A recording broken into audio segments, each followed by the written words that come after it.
जय श्री हरि विष्णु भगवान। दूसरा अध्याय। ब्रह्मा जी कहते हैं कि हे नारद, तुलसी की मंजरी सहित भगवान शालिग्राम का जो एक बूंद चरणामृत का पान करता है वह ब्रह्महत्या आदि बड़े बड़े पापों से मुक्त होकर वैकुंठ को प्राप्त हो जाता है। जो भगवान शालिग्राम की मूर्ति के आगे अपने पितरों का श्राद्ध करता है उसके पितरों को वैकुंठ की प्राप्ति होती है। जो भगवान शालिग्राम की मूर्ति का दान करता है उसको समस्त पृथ्वी के दान का फल मिलता है। परंतु शालिग्राम की मूर्ति बेचनी नहीं चाहिए। विष्णु जी का पूजन शंख के जल से और शिव का बिलपत्रों से, सूर्य का तुलसी से, गणेश जी का धतूरे के पुष्पों से तथा विष्णु का केतकी के पुष्पों से, शिव का कनेर कमल को छोड़कर किसी लाल पुष्प से पूजन नहीं करना चाहिए। जो श्री विष्णु का पूजन कमल के पुष्पों, लक्ष्मी जी का मालती और चंपा के पुष्पों से करता है वह भगवान के परम पद को प्राप्त हो जाता है।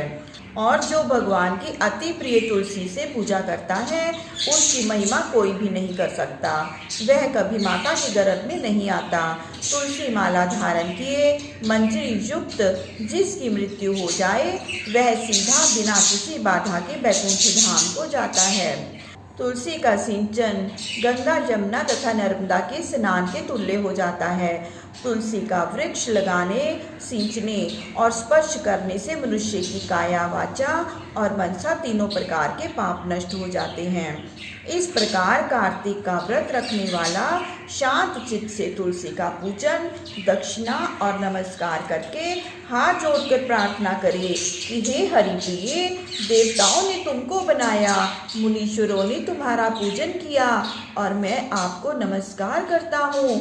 इस प्रकार प्रार्थना करे। जो मनुष्य आंवले के पत्ते और फूलों से भगवान का पूजन करता है तथा आंवले के वृक्ष के नीचे बैठकर भगवान का पूजन करता है उसको सोने के फल और पुष्पों का फल प्राप्त होता है। जो मनुष्य द्वादशी को तुलसी तथा आंवले के पत्तों को तोड़ता है वह घोर नरक में जाता है। जो मनुष्य कार्तिक मास में आंवले के फल, तुलसी और गोपी चंदन की माला धारण करता है वह जीवन मुक्त हो जाता है। इसी प्रकार व्रती पुरुष भोजन करके चंदन, पुष्प, पान और दक्षिणा से ब्राह्मणों को प्रसन्न करे, सारा मास भूमि पर सोए, ब्रह्मचर्य का पालन करे, पत्तल में एक समय भोजन करे, मौन व्रत धारण करे, वह शूरवीर और कांतिमान होता है। जो एक समय भोजन करता है वह भी आंवले के नीचे बैठकर उसके 1 वर्ष के पाप नष्ट हो जाते हैं।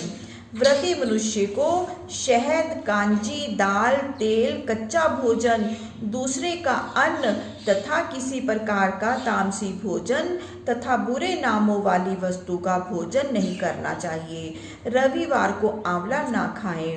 देव, वेद, गो और ब्राह्मण की निंदा ना करें। मांस आदि का सेवन ना करें। मिट्टी में उत्पन्न हुए नमक, मसूर, बासी भोजन, तांबे के पात्र में डाला हुआ दूध आदि केवल अपने लिए ही पकाया हुआ भोजन ये सब मांस के बराबर होते हैं।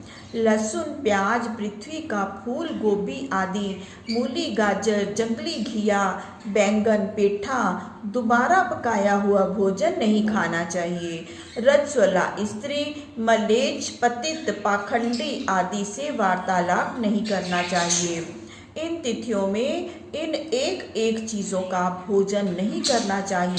को पेठा, दूज को बैंगन, तीज को पृथ्वी का फूल, चौथ को मूली, पंचमी को बेल फल, षष्ठी को कलिंदा, सप्तमी को आंवला, अष्टमी को नारियल, नवमी को जंगली घिया, दसवीं को परमल, एकादशी को बेर, द्वादशी को मसूर, त्रयोदशी को पान, चतुर्दशी, अमावस और पूर्णमासी को नारी का साग नहीं खाना चाहिए।